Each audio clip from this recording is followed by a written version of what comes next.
İspanya'dan IE University Girişimcilere Özel Sunumuyla bizlerle olacak.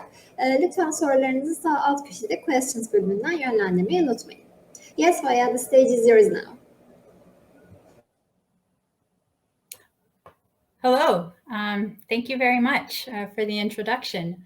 My name is Waya Quibiger. I am a professor of global governance and development at the IE School of Global and Public Affairs. I'm very happy to be sharing this masterclass with you today. I hope you can all hear me and see me correctly. Let me just check the chat. Yes, okay, great. This is very high tech, so I'm not quite used to it. What we're going to be talking about today is we're going to be talking about social entrepreneurship and how social entrepreneurs can help achieve the sustainable development goals. So I don't know if you're familiar with these topics, and if you are, that's fantastic. Maybe you'll learn even more. And if you're not, you're going to discover something new that hopefully will inspire you in some way. So before I get started, just very quickly, I've been at IE for many years, working in different capacities. I mostly focus on social entrepreneurship and social innovation, but I also teach another area that is kind of linked, which is global governance and how states and non-state actors cooperate in order to jointly address global challenges, such as poverty eradication or climate change or pandemics, for instance. So in a way, this is linked to what we're going to be talking about today, because we're going to be talking about social entrepreneurship and the sustainable development goals, which really are all about providing, the world and the planet and its inhabitants a brighter future for all in terms of sustainability, poverty eradication, and just general welfare. Okay, so without further ado, let's get started. So I think if you have any questions, you can put them in the questions box, and then I'll make sure to answer them at the end of my lecture.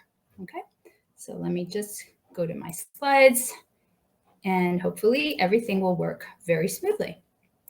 Okay, so just the thing about the way I teach, and actually most professors teach at IE, our classes are generally very interactive. And so unfortunately, this is not going to be as interactive as I'd like it to be, but you'll still get a taste of the way we teach. So, it's, very dynamic. It's not just about me talking. It's also about me giving you different examples, illustrations, and it's not just about theory, because obviously this would be very dry.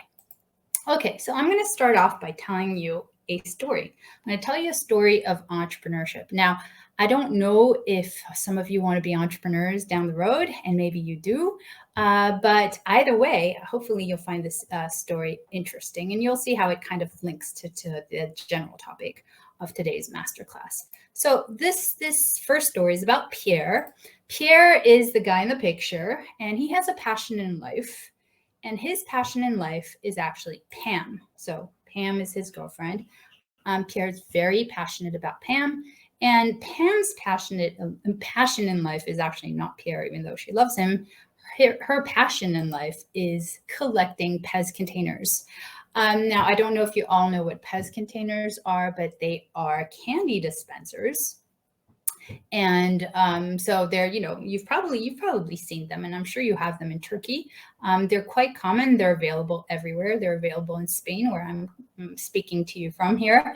And so Pam was passionate about collecting PEZ containers. And I'm sure some of you have had collections in your life as a child, or maybe you still collect things. You can collect all sorts of things, pens, erasers, coins, and why not PEZ containers?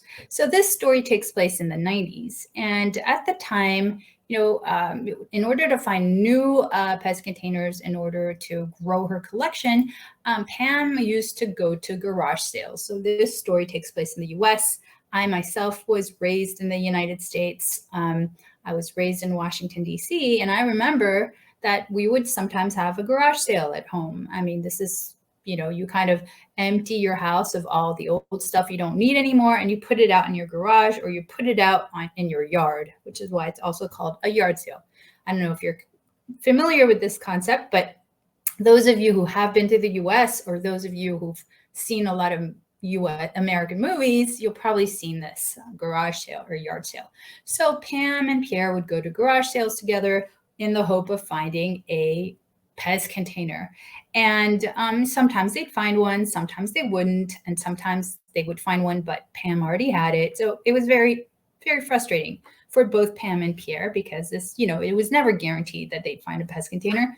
And Pierre would have really rather done other things than just going to yard sales on the weekend. So he thought there has to be a more efficient way for my beloved Pam to find her Pez containers for her collection. And so he had an idea. And so if we were together in the classroom, I would ask someone to say, what do you think his idea was? Well, his idea was eBay. Okay, so Pierre Omidyar is the founder of eBay. Okay, so what he did is he came up with a business solution to a market inefficiency. He thought, okay, we're trying to look for something, and what we need to do is I'm demanding, this is demand, you need to find a supplier, someone who will answer this need. And so what eBay does is it brings sellers and buyers together about, who are willing to sell or buy pretty much anything. So on eBay, I'm sure Pam could find all the Pez containers she wanted. Actually, if you're familiar with the company, Pierre Omidyar became a billionaire, very successful entrepreneur. And then and the rest is sort of history. So I don't know to what extent this story is true. It sounds like maybe an urban myth, but what is true is that the first thing he ever did sell on eBay was a broken typewriter. So I don't know if you know what typewriters are. I mean, they're obviously obsolete nowadays. They're the ancestor of the computer, but he sold a broken typewriter. Why broken? Because the person who was buying it was collecting it. It was for his collection. So kind of like Pam's collection, he was looking for broken typewriters or any type of typewriter, and he didn't care that it didn't work because it was just a collector's item for him. Okay, so that's my first story, and this is a happy story. Let's now talk about, I'm going to tell you a different story. So this is Shafi's story. And this story takes place in India. And I don't know if any one of you has been to India or, is familiar with India, or maybe you've traveled, or maybe some of you might have even lived there, who knows? So what happens if you have a heart attack in Mumbai? So this is Shafi Mathur. He's from Mumbai, and his mother had a heart attack. And so he called the ambulance, and this is what happened. The ambulance got stuck in traffic. So if you've ever been to India, you know that the cities are extremely big and there's tons of traffic. I myself am half Filipino. My mother's from the Philippines.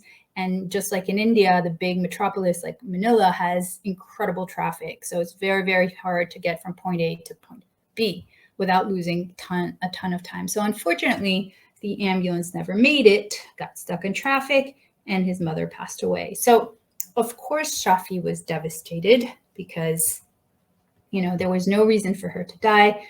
Had she been taken to a hospital quickly enough, she might have survived. You don't always necessarily die from a heart attack if you get the right medical attention immediately.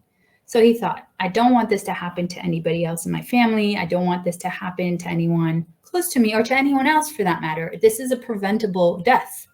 He thought, okay, what can I do? I'm not going to solve the problem of traffic in Mumbai, but maybe I can solve the problem of ambulances in Mumbai. So if you have been to India, you would know that there is no equivalent of a 911 number in India, or a 999, such as in the UK, or 112, which is the emergency number to call in Spain, which is free. There is no such number. There is no government number. I don't know what the number in Turkey is. I'm sure you can tell me at the end of the lecture. So he decided to create that number. He created an ambulance service that is called 1298. And it's an ambulance service that has a doctor on board, which means that if the ambulance gets there in time, then the person has a high probability of at least surviving until they get to the hospital. Now, you're going to probably ask me, how does this solve traffic? This same ambulance is still going to get stuck in traffic. Yes and no, because this is actually a huge fleet. He became very successful, so he has lots of ambulances. And the more ambulances there are, the more likely that there's one close to your neighborhood. So they're not going to get stuck in traffic as much. And also, since these are yellow vans, the traffic by now knows this company and, gives way. So there's more chance that this ambulance will go through. So until he created 1298, there were ambulances, but they were private services, and they weren't really, there to keep you alive. They were mainly white vans with a freezer box on it to put the corpse and take you to the morgue. I mean, pretty dark. So I have a very short video here that I'm going to attempt to show. So let's hope it works. Let's try. And if it doesn't, it doesn't matter. But it's a 2-minute video on Shafi's business. So let's try to make it work. And let me know if it works just by putting a okay sign. Can you see it? 6 million people travel by train every day in Mumbai, and around 6,000 people die on a yearly basis on the railways. So when we spoke to the officials, they just said that they needed help.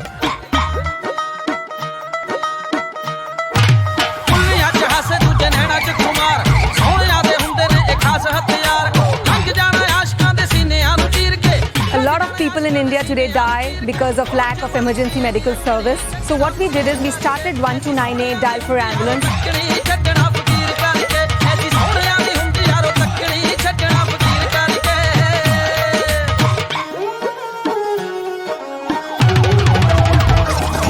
We have 2 types of ambulances. On the advanced life support, we have a doctor, a driver, and a helper on board. We get anywhere between 80 to 100 calls a day. When the control room receives the call, we just ask for the address and we dispatch an ambulance immediately.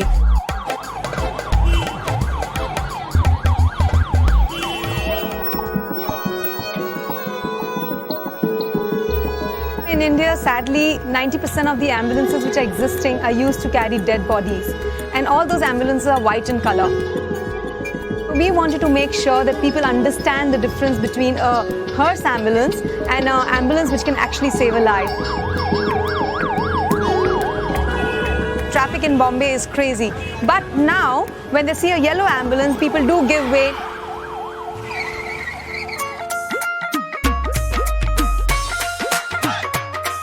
This is our 4th year of operation. In the future, we want 1298 to be equal to either a 999 or 911 service like you have in the UK or the US. The whole idea is to save more people, more lives in India.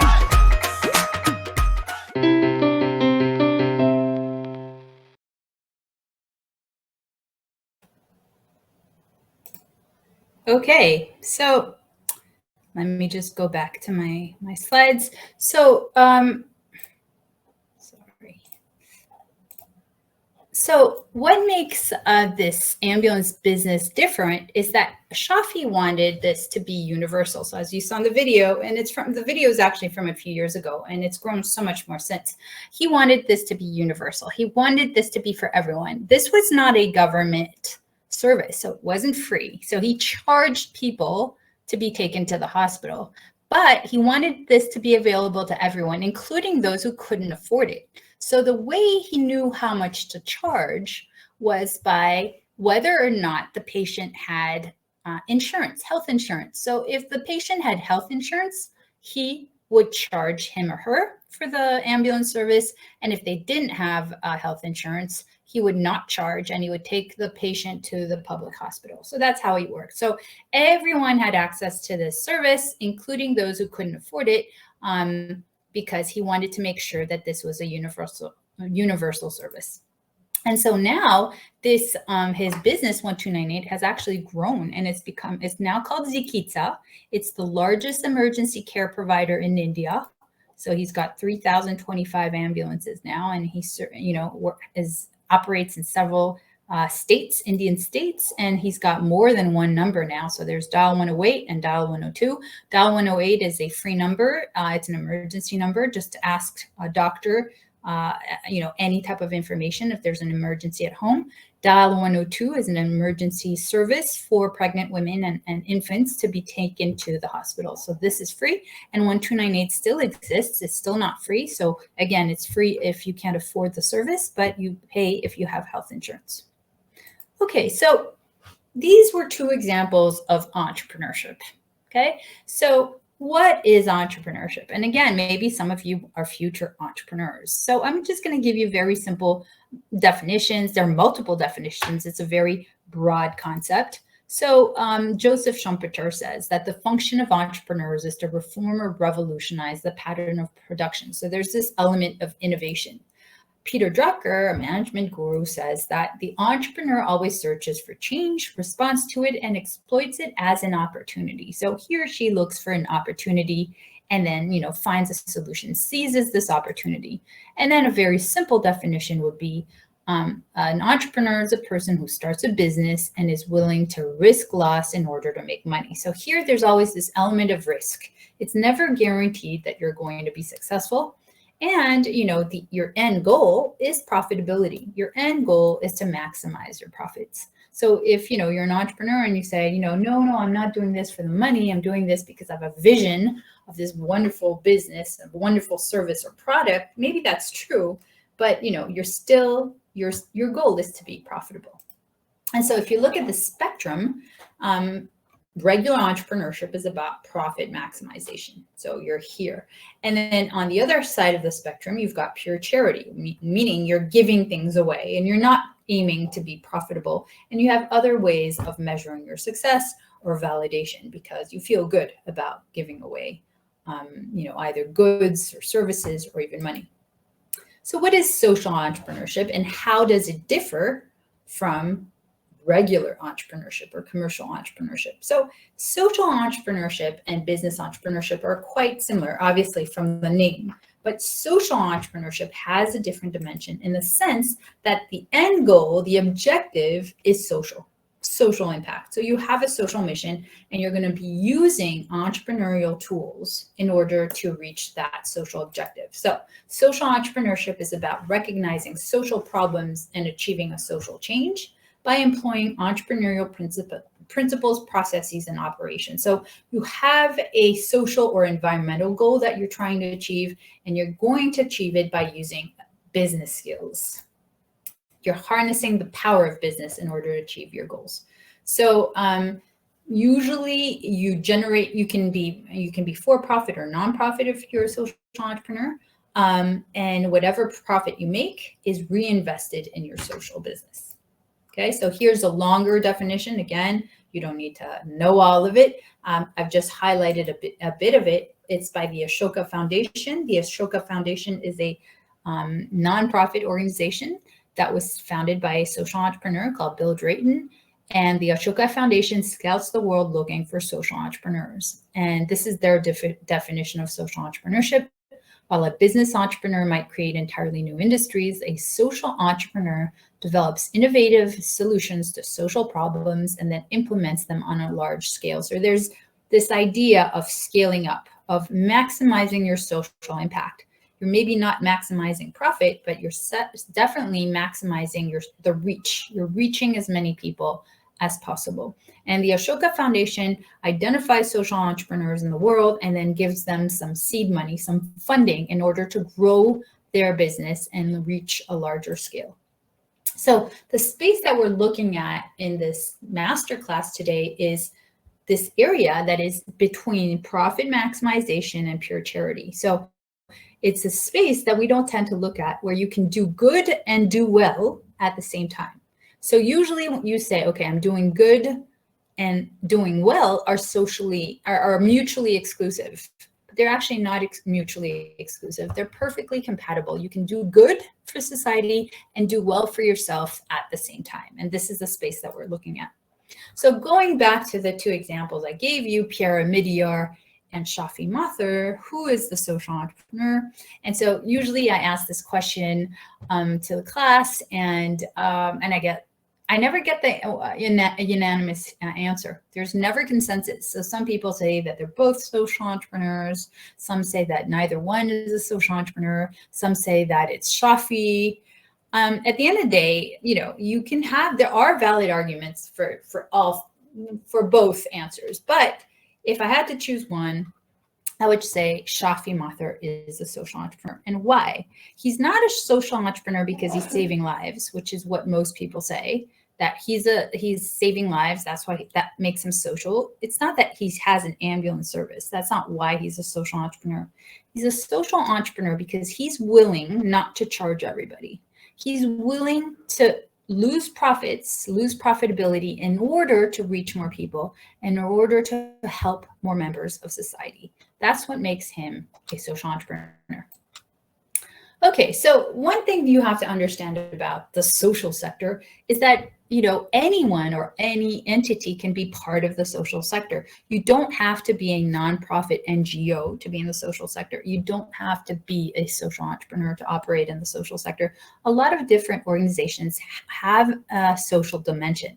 Now, this is a spectrum again, and you can go from all the way from for-profit to nonprofit and still have some type of operation in the social sector. So on the for-profit side, I can give you the example of the Coca-Cola Foundation, for instance. So you would never associate Coca-Cola with, nonprofit or social sector. You think, okay, Coca-Cola, they're selling Coke to people for a profit. Yes, they're a very profitable company, but they also have a foundation that does a lot of good social deeds. And in fact, they gave $1 billion, since the beginning of this foundation, since 1984, $1 billion. So it's a lot of money to different deeds, empowering women, enhancing communities, protecting the environment, educating scholars. So a lot of big multinational corporations, so for-profit private sector companies have foundations and are involved in some shape or form in the social sector, and a lot of them in the form of their corporate social responsibility, because CSR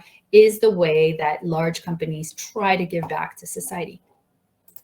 So if you move along more on the social spectrum, you go to for-profit with social overlay. So these are companies whose identity is more closely identified with or related to something social. So the examples I have for you, the first one is Tom's. I don't know if you've ever heard of the Tom's shoes. They're very famous in the US. I don't know if they sell them in Turkey, maybe, but you've probably heard of the brand. And so they created the buy one for one concept. So you buy a pair of shoes from Tom's, and then they give away a free pair to someone in the developing world. So it's a powerful, business model, and it's made them very well known. And you could say, okay, well, that makes them a social business because you buy one and they give another pair for free. That's amazing. And I would say yes and no. I mean, yes, they're still for profit, and it's great that they're giving away a pair, but their main objective is not helping people in the developing world. Their main objective is still profitability. Yes, they are giving a pair of shoes away, but you see this little girl, she looks very happy because she got a pair of Tom's shoes, but Tom's is not going to come back next year to give her another pair. They're giving her one pair and that's it. So yes, they're helping her for a year and then no. So it's not a sustainable change in her life. They're not going to change her life forever for the better, right? And they've actually become aware of this. And so on their webpage, it says, they're the original one-for-one company. They've given away almost 100 million shoes to people in need, but they realize that they can actually have an even bigger impact. So now they are going even further. And for every $3 they make, they give $1 away, which is extremely generous. It's, for every $3 of revenues, they're giving $1 away. 1/3 is given away to charity, which is very, very impressive. Another example is Patagonia. You might have heard of them. So they make outdoorsy clothes, jackets and sweaters for the great outdoors. And they're very committed to the environment. And what they do is they give 1% of sales or 10% of their pre-tax profits, whichever is highest, to environmental groups. So they're very, very passionate about the environment, very committed. And in that sense, it makes them a for-profit with social or environmental overlay. One thing that they do is that they don't encourage their customers to buy more. They prefer, for instance, if you buy their gear or their jackets, they prefer that you have them fixed instead of buying a new one. Whatever they make is built to last. So it's, very sustainable. And this shows their commitment to protecting the planet and making their own company, their carbon footprint very low, and also their clothes sustainable, as opposed to disposable fast fashion like Zara or H&M, which I'm sure you're familiar with, that you buy and then throw away. This is made to last. So hybrid is Shafi, the ambulance business. So he's a typical example of a hybrid business or a social entrepreneur. So he does make profits, but he doesn't maximize them because some of his service is free. And then there's no nonprofit with mission-related enterprise, which is basically Oxfam. If you've heard of Oxfam, they have stores and they sell things, but obviously they're not making a profit with that. Whatever money they make from their stores, they can just reinvest in that they donate. Okay, so it's a type of fundraising for them. And of course, nonprofit, 100% nonprofit, like Care International. They don't sell anything; they just give everything away. So these are different examples of actors that operate in the social sector. And so you can see it goes all the way from 100% for profit to 100% nonprofit. So I'll tell you a little bit more about characteristics of a social entrepreneur. They're innovators. They see opportunities, not problems. They often lack resources. They often come from the community that they're trying to help. So often it's low income, underprivileged communities. But that doesn't prevent them from, taking the initiative. Even if they don't have a lot of resources, they defy what's traditional and they're very practical and, results oriented. More characteristics. Well, the way they measure their success is through, the social impact, their social mission. So it's not that they're thinking of the money, they're thinking of their social mission above all else. And the success of their social mission is measured by how many people they've reached, how many people's lives they've changed, as opposed to just profitability. They're change agents. They want to reform society, improve it. They're not just treating the symptom, but they want to attack the root cause of the problem. And of course, they want to maximize their reach and reach as many people as possible. So how do social entrepreneurs differ from business entrepreneurs like Pierre Midyar, or philanthropists like Bill Gates?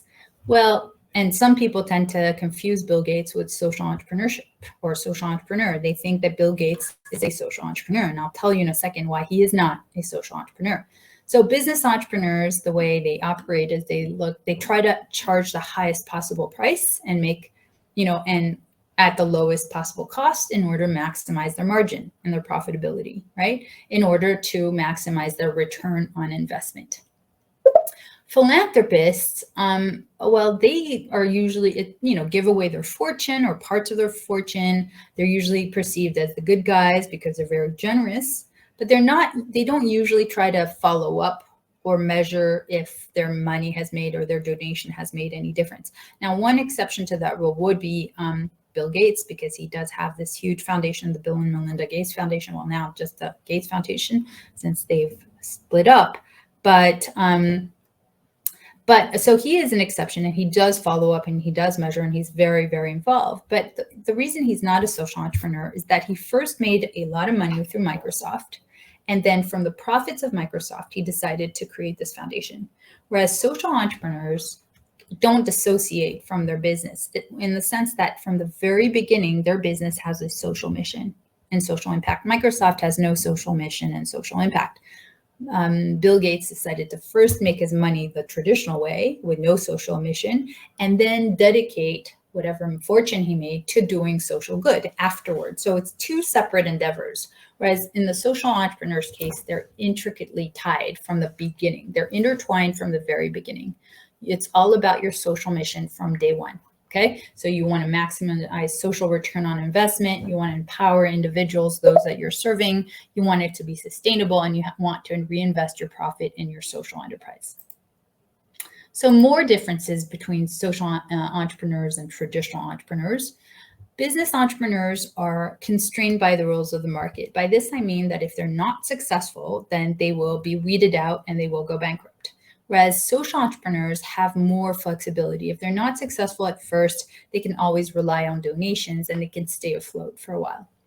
social entrepreneurs work at the market fringe. So they usually operate where governments and markets aren't present. So usually where they're very high risk and low profits, and where governments either lack the capacity and resources, or markets or private sector just do not want to go. They don't want to go there because there's not enough profit to be made. Social entrepreneurs also work with those that traditional business ignore, the poor and excluded and the marginalized. So they will target specifically people who have disabilities, who are blind or visually impaired or deaf or have any other type of disability. Traditional business usually are not interested in hiring them or working with them. They will also work with people who have a prison record, who are ex-convicts. Usually it's very hard for them to get a job in a traditional company. Social entrepreneurs will target them specifically and try to reintegrate them in society. So also social entrepreneurs target the very poor. Usually traditional business ignore the very poor, et cetera, et cetera. Also, if things don't go well, business entrepreneurs can, pick up and leave and go somewhere else, whereas social entrepreneurs are very committed to their projects. So even if things don't go well, they will double down and work extra hard to make it work. So this is Bill Drayton, the founder of Ashoka. And so he says that social entrepreneurs are not content just to give a fish or teach how to fish. They will not rest until they have revolutionized the fishing industry. So this brings me to the Sustainable Development Goals, because at the beginning of my lecture, I said that I would talk about how social entrepreneurs can help achieve the Sustainable Development Goals. So before I give you examples of social entrepreneurs who do just that, I'm just going to remind you what the SDGs are. You've probably seen them in school, and I'm sure you've talked about them. They're very popular, very important topic in many syllabi, many curricula. So before the creation of the SDGs, there were the Millennium Development Goals, the MDGs from 2000 to 2015. They were established at the UN in 2000, and basically everyone signed on to join. It was all 191 UN member states. They're now 193. Several international organizations like the World Bank, IMF, etc. And there were 8 goals, 8 Millennium Development Goals, and with very specific targets. And at the time, these were only goals for the developing world. And they represented the largest anti-poverty push in history, where all different actors, countries, international organizations like the UN and World Bank, multinational corporations, civil society, NGOs, all came together in order to achieve these 8 Millennium Development Goals. And in 2015, these goals were renewed, as you know, and they became the Sustainable Development Goals. And not only were they renewed, now we have 17. So we went from 8 goals to 17 because we realized that these 8 goals were not sufficient and that we needed a much more comprehensive and ambitious target. So we have 17 global goals. And as you can see from my slide, a lot of them have to do with the planet. Well, they're all interlinked, obviously. Everything's interlinked. But they added a lot more goals that were specific to sustainability. So climate action, life below water, life on land, affordable and clean energy, clean water and sanitation. And in addition, they added peace and justice, because without peace and justice in the world, then, we won't have the political stability in order to make all of these other goals actually achievable. And so one other big difference was that these were now for all countries. So it's not just the developing world that had to target to achieve these goals by 2030, but every single country, including, developed countries in the West. Everyone has to achieve these goals by 2030. So here you can look at them more closely. The good news is that everyone's on board, and a lot of countries are really trying. Even fully developed countries like Norway and Finland and Iceland still have some way to go. So it's good that the whole world is on board. Now the bad news is, unfortunately, the COVID pandemic has definitely derailed some of these, the feasibility of some of these goals in many countries. So COVID, and unfortunately also the war between Russia and Ukraine is actually putting in jeopardy some of these goals by 2030. So not to end on a negative note, but it's true that it's going to be very hard for all countries to achieve these goals by 2030. We shouldn't give up hope, but it's challenging. It's very challenging. Okay, so now let's go back to the social entrepreneurs that are changing lives and trying to achieve these goals. So I'm going to end my presentation giving you a few examples, and hopefully you'll find them interesting and relevant. And one thing you have to understand is that social entrepreneurs, can operate anywhere in the world. There are problems of social exclusion and poverty all over the world, not just in developing countries, but of course, in Spain where I live, in Turkey where you live, in the United States, in Brazil, in the Philippines, everywhere. So I'm going to give you examples of social entrepreneurs who come from all over the world. So the first one is Cristobal Colon. He's from Spain, where I live. And he has a funny name. So those of you who speak Spanish, if any of you do, you would understand that his name is the Spanish equivalent of Christopher Columbus. So I don't know how you say Christopher Columbus in Turkish, but in Spanish, Cristobal Colon is a funny name. So in addition to this funny name, which is his real name, he is he's a psychologist. So one thing you have to understand is that a lot of social entrepreneurs aren't businessmen or businesswomen vocationally. They use business as a tool, but usually they have another profession. So he initially was a psychologist. And so you see him with his patients here. And the way the story goes is, I think back in 1982, he lived in Gerona, so this is in Catalonia, part of Spain, and he realized that his patients with the right medication and the right support were perfectly able to work. And one thing you probably know is that most people with disabilities are not working. People do not hire them. Traditional businesses refuse to hire them because they think that because they have a disability, they are unable to work. And so Cristobal Colon saw that his patients with the right medication and the support were perfectly able to work and to make a living, because everyone has to have a right to a decent living and an income. You can't just live off welfare or your family. Sometimes, a country doesn't offer support, or you don't have a family. And also everyone should have the right to have decent work. And so he went to the local mayor and said, could you please give my patients, a job? I mean, you're the government, you're supposed to do social services. And the then local government looked at him and said, your name is Cristobal Colon, you're Christopher Columbus, and you're coming with these people, you sound as crazy as they are. No, I don't think it's a good idea to give them a job. Why don't you keep on doing what you do, which is great, take care of them, but no, we're not going to help you. What we will do is, if you want, we'll give you a room, a space, and then you have to figure out a way of, giving them a job if it's so important to you. So Cristobal Colon said, fine, you're not going to help me, I'm going to handle this.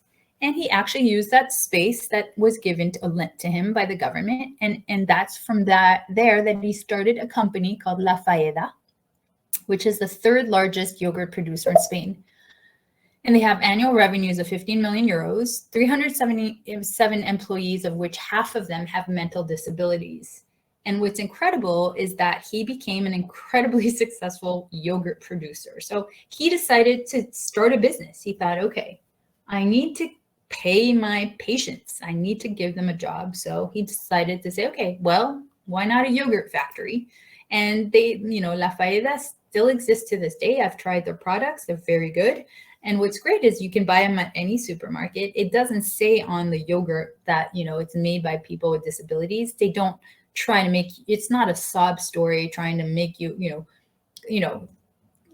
hang on to your heartstrings or to make you sad to buy. It's not a pity purchase. You buy it because it's good. And so the aim here, you see two of the SDGs that he was targeting, is giving decent work and economic growth to people and reduce inequalities between people who have disabilities and the rest of the population. So if you look at this is the impact page, it's in Catalan. So, you may not understand it, but here he talks about all the social impact he has, magnitud sociales, economic impact, and environmental impact. My second example is Nilushika Silva Jayawira. She's from Sri Lanka, And she has a great story. So this is Southeast Asia. Sri Lanka is a poor country. And Nilu, when she was a child, was sent to work as a domestic worker, as a maid, to Singapore. And she worked for a Singaporean family who actually were very kind to her, even though they hired her as a maid and she was still a child. I think she was 14. And they realized that Nilu was very intelligent. And they thought, okay, well, she's not going to be our maid forever, and we want to give her an education. So they gave her an education, and they told her, why don't you go back to Sri Lanka and start something, a business or something, in order to help other women, because you're so talented. Why don't you go back and give back? And that's exactly what she did. So she went back, she started a business, which is Nilu Tea. She sells online, I think it's like gourmet tea that she sells online. And with the profits, she has started this microfinance institution called Emerging Hope Lanka, which focuses specifically on helping women start micro businesses. So here you see the 4 SDGs that she's targeting: reduced inequalities, no poverty, decent work and economic growth, and gender equality. She's a fantastic woman, and she's really an inspiration. Another example is Lufefe Nomjana from South Africa. So he's a social entrepreneur from South Africa, and he decided to start with very, very little money, these different stores where he sells food that is spinach based, because he realized that spinach is like a superfood. And he, this was all done on his own. He realized that he could bake bread, spinach bread, and that it actually tasted really good. It was very healthy. And so he could also help people from low-income communities of South Africa have better nutrition. So here you have different SDGs he's targeting: reduced inequalities, good health and well-being, zero hunger, no poverty, gender equality, decent work, and economic growth. By gender, it's because most of the people he's hired are women from these low-income communities. And he started off very little with like just $2, and now he has 5 stores, and he's spreading to different parts of South Africa. So this is a success story. And then my last example, and my most famous one, is Mohammed Yunus. So he's the man in this picture. He's the most famous social entrepreneur. I'm sure you've never heard of any of the other ones I've mentioned. You might not have heard of him either, because when I say he's the most famous social entrepreneur, most entrepreneurs, famous ones are, let's say, Bill Gates or Steve Jobs or Mark Zuckerberg. But no one really knows the social entrepreneurs because they're just not that famous. And many of them don't even call themselves social entrepreneurs. They just call themselves by their name, and they say, this is my project. They don't even label themselves social entrepreneurs. So Mohammed Yunus is perhaps the most famous one. He's he won the Nobel Prize in 2006, and he's the founder of the Grameen Bank. And the Grameen Bank is probably the first microfinance institution that was created. So if you're not familiar with the term microfinance, a microfinance institution is basically a regular bank, just like any bank, that gives loans, except that they target low-income communities. They target people who otherwise would never have a chance to get a loan from a regular commercial bank because they are too poor. So regular banks, commercial banks, ignore large segments of the population in very low-income countries such as Bangladesh, where Mohammed Yunus is from. And so he decided to target these low-income communities, more specifically women, because he thought, I want to give them a chance for a better life. I am going to give them a small loan to start a small business. Because with this small loan, they can make some money and then pay me back and then help them raise themselves out of poverty. So here, the way the model works is poor women are given a loan to start an income generating activity. Let's say he gave them a $20 loan, very small loan, in order to buy a goat. With the goat, you can make some goat cheese that you sell at the market. And then with the profits from the goat cheese sales, you reimburse your loan with some interest. And then, with the interest earned on the loan, the bank can give loans to more people, and this leads to more economic development and helping more people. So this has been very, very successful. And a lot of other organizations have actually copied this format of the Grameen Bank. And there are many microfinance institutions. I'm sure there are some microfinance institutions maybe in Turkey or in surrounding countries. So here are the SDGs that he was targeting: reduced inequalities, no poverty, gender equality, decent work, and economic growth. And so one of the reasons he specifically targeted women was because he knew that if he wanted to maximize his social impact, he should target women, because one, women were more responsible and would be more likely to pay back the loan, and two, the women were responsible for their children. And so he knew that they would not just help themselves, they would help more people. They would help their families, their children. So that's increasing scale and increasing reach. More people that you're helping indirectly through these women. So to conclude, aid and charity alone will never solve the problems of poverty and sustainability. Why do I say that? I say that because aid and charity, while important, donations are always important, they're not sustainable, because sometimes you stop the aid. Sometimes you stop giving for whatever reason. Donors do not always have resources to give. It creates a dependency.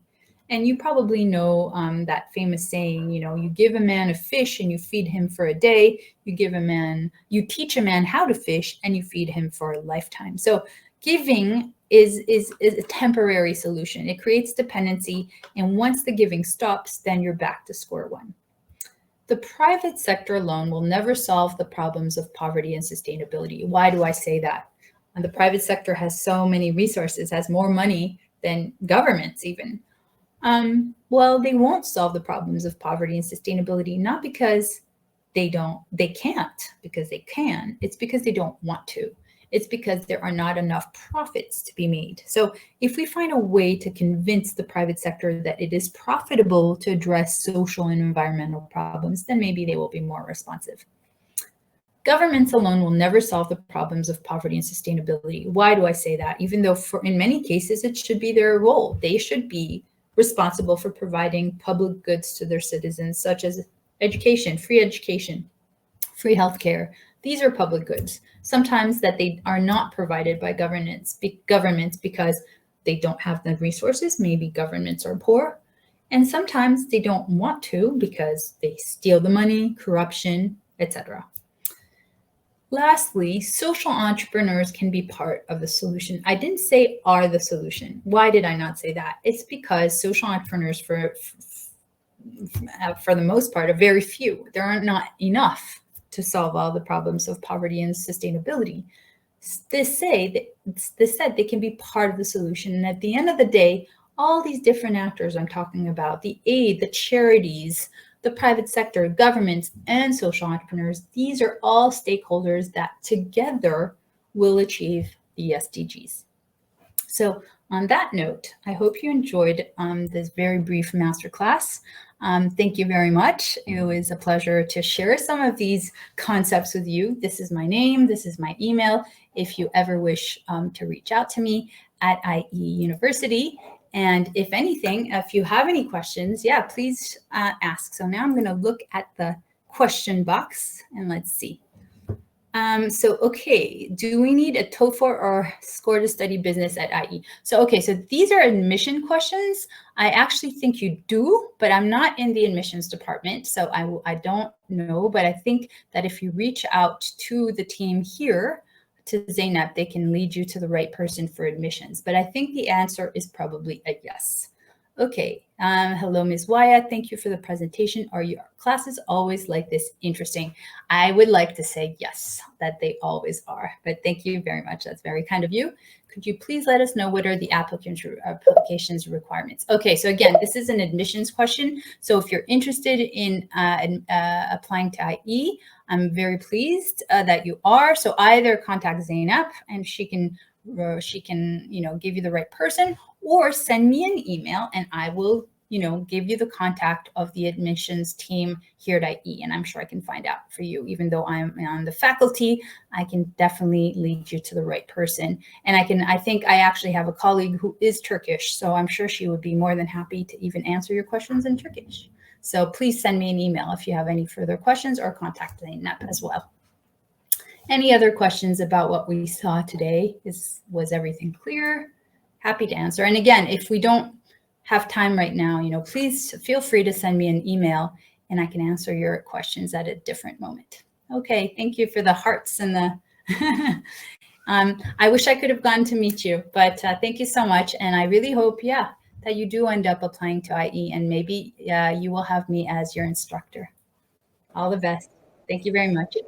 Yes, thank you very much for the great presentation, Maya. It was very interesting session, and it was quite different from what we have in IEFT Talks webinar series. We mostly about like general programs and application requirements, but this masterclass was also interesting. Thank you for your presentation. You're very welcome. Thank you. And also, I would like to thank the participants in Turkish as well. Katıldığınız için teşekkür ederiz arkadaşlar. Umarım sizin için de faydalı bir webinar olmuştur. IE Üniversite ile ilgili diğer sorularınız için chat kısmında paylaşılmış olan mail adresinden ilgili kişiye ulaşabilirsiniz. Bir sonraki webinarlarımızda görüşmek üzere. Thank you very much again, Maya. It was a pleasure to have you in IEFT Talks. Thank you. Bye-bye. Thank you. Take care. Bye-bye.